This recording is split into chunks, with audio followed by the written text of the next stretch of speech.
Dengue के नाम पर नगर निगम ने जो स्थिति कर रखी है, उसके लिए हम तमाम आप लोग को, जो हमारे बुद्धिजीवी हम मानते हैं, हमारे लोकतंत्र के लिए आप हमारे चौथे स्तंभ हैं, हमारे देश के चौथे स्तंभ मैं मान के चलता हूँ। आज आप लोगों को बुलाने की ज़रूरत पड़ गई। आपके पास साक्ष्य के साथ हमको बैठना पड़ा, तराजू लेके बैठना पड़ा, केमिकल जिस तरह से आया उसी तरह लेके बैठना पड़ा, जो जैसे पैक बना हुआ है उसी तरह बैठना पड़ा।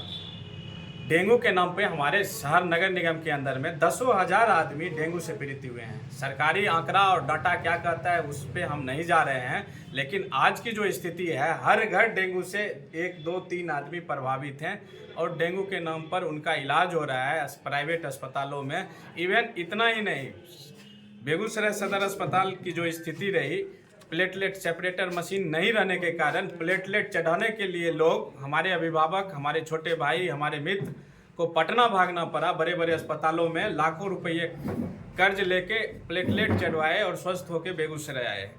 आज जो डेंगू पर हम लोग पीसी करने के लिए बैठे हैं, आप लोगों के बीच आए हैं, नगर निगम के द्वारा वो 17 किलो 25 केजी के चूने के जगह पर 17 केजी का चूना का पैकेट दिया गया है, जो तराजू के साथ आपके पास रखा हुआ है। और आपके दाहिने साइड में ये ब्लीचिंग पाउडर है। ब्लीचिंग पाउडर डी कैटेगरी का ब्लीचिंग पाउडर है और ये ब्लीचिंग पाउडर ना कोई सुगंध आप लोगों को मिल रहा होगा, ना इसमें कोई तरह का दुर्गंध आप लोगों के बीच मिल रहा है। आप लोगों के बीच ब्लीचिंग रखा हुआ है। पहले हम लोग 16 रुपये 17 रुपये के दर से ब्लीचिंग का परचेज किए थे, अब वो डबल हो चुका होगा। आप लोगों के बीच चूना जो रखा हुआ है, चूना का भी आप लोगों के बीच कोई इस तरह का चूना का सुगंध नहीं होगा। वो जिप्सम पाउडर है, वो छिड़का टाइल्स मार्बल लगाने और पॉलिश करने में उसको यूज किया जाता है, उसका छिड़काव करवा रहे हैं। मैं स्पष्ट रूप से आप लोगों को यहाँ बुलाने का मेरा मकसद यही था। ये हम लोगों के बीच रखा हुआ है, ये एंटी लार्वा है, जो आधा पानी और आधा केमिकल मिला हुआ है। इसको ऑलरेडी खुद पानी में मिलाना है। इस तरह का लूट नगर निगम में बर्दाश्त के काबिल नहीं है। लेखा समिति में उन्होंने ऐसे सदस्यों को मेंबर बनाया जो लेखा मतलब कुछ नहीं देखा वाला स्थिति में रहेगा। 5 साल लेखा तो रहेंगे लेकिन वो कुछ नहीं देख पाएंगे। ये स्थिति का वो वहाँ कंडीशन बन चुका है।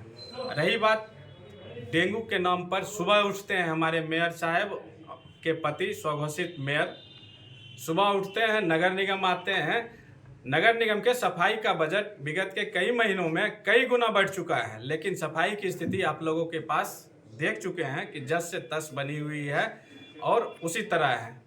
वो उठते हैं, कहाँ क्या सेटिंग करना है, कहाँ क्या क्या करना है, कहाँ से पैसा कमाना है, सिर्फ वो करते रहते हैं। लास्ट में आज हार पार के हम यहाँ आए हैं। डेंगू प्रकोप से आज हमारे शहर के अंदर दर्जनों माँ का बेटा, दर्जनों बहन का भाई और कई नौजवान साथी डेंगू के कारण गुजर चुके हैं, हम लोगों के बीच से जा चुके हैं। इसके जिम्मेवार कौन? इसके लिए जिम्मेवारी कौन लेगा? इसके लिए जिम्मेवार सिर्फ मेयर और उनके स्वघोषित मेयर पति, जो स्वघोषित हैं मेयर, उनके पति मेयर साहिबा के, वो जिम्मेवार है। मात्र मेयर और मेयर पति ही डेंगू के लिए जिम्मेवार हैं। आज तक डेंगू का प्रकोप पूरे शहर के अंदर में इतना नहीं फैला था जितना आप देख रहे हैं। डेंगू का भयावह रूप हम मानते हैं, कोरोना से भी ज़्यादा भयावह रूप इस बार डेंगू का हमारे नगर निगम में फैला हुआ है। मेयर साहिबा को कुछ होता है तो मेयर साहब के पति से हम सिखा देते हैं कि कहिए कि हम तो पत्राचार कर चुके हैं। भाई, पत्राचार करने से कुछ नहीं होता है, पत्राचार के साथ लगना पड़ता है। पत्राचार के साथ संबंधित विभाग जाके काम करवाने की ज़रूरत है।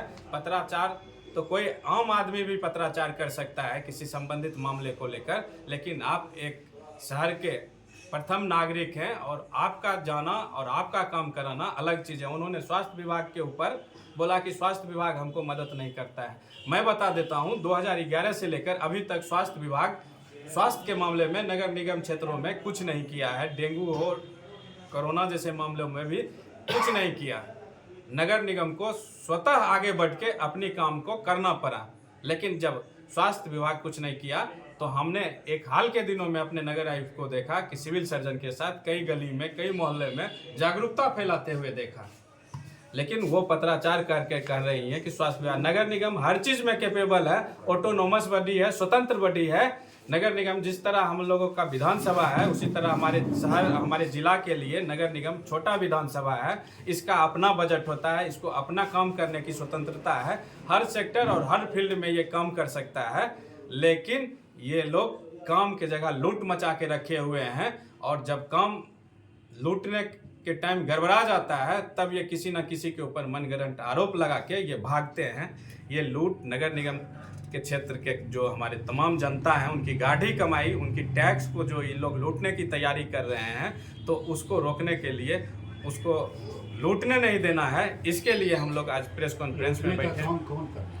मेयर कर रहे हैं, और हम तो सीधे बोल रहे हैं कॉर्पोरेट कल्चर हो गया है। पूंजीपति जिस तरह करता है, बड़का बड़का फैक्ट्री में मालिक आता है, पीछे चेला सब लगा रहता है कर्मचारी, उस तरह का स्थिति नगर निगम का हो गया। नगर निगम में कहीं से आप जाइए, आपको नहीं लग सकता है कि लोकतांत्रिक रूप से यहाँ चुने, जनता के चुने हुए 45-47 आदमी हैं, या नगर आयुक्त हैं, कई पदाधिकारी हैं, मिनी सचिवालय चल रहा है, जनता का काम हो रहा है। आप जाइए, आप पता कीजिए, आपको पता चल जाएगा नगर निगम के क्षेत्रों में और नगर निगम कार्यालय में कि वहाँ एमडी आते हैं, सीईओ आते हैं, उसके बाद एमडी सीईओ के बाद पूरा ऑफिस का कल्चर गुलजार हो जाता है, भ्रष्टाचार बढ़ जाता है, मालिक आया, पीछे पीछे सारा स्टाफ आगे बढ़ गया। तो ये रहा लोकतांत्रिक, तमाम वहाँ जितना लोकतंत्र से जीते हुए जनप्रतिनिधि हैं, बौना समझते हैं अपने आप को वहाँ, और एक आदमी जो अपने आप को कहते हैं कि हम मेयर जनता से चुन के आए हैं, वो हम जो कहेंगे वो निर्णय सर्वोपरि होगा, लेकिन उनको मालूम नहीं है जनता के चुने हुए 47 आदमी है, 47 आदमी का जो निर्णय होगा वो सर्वोपरि होगा।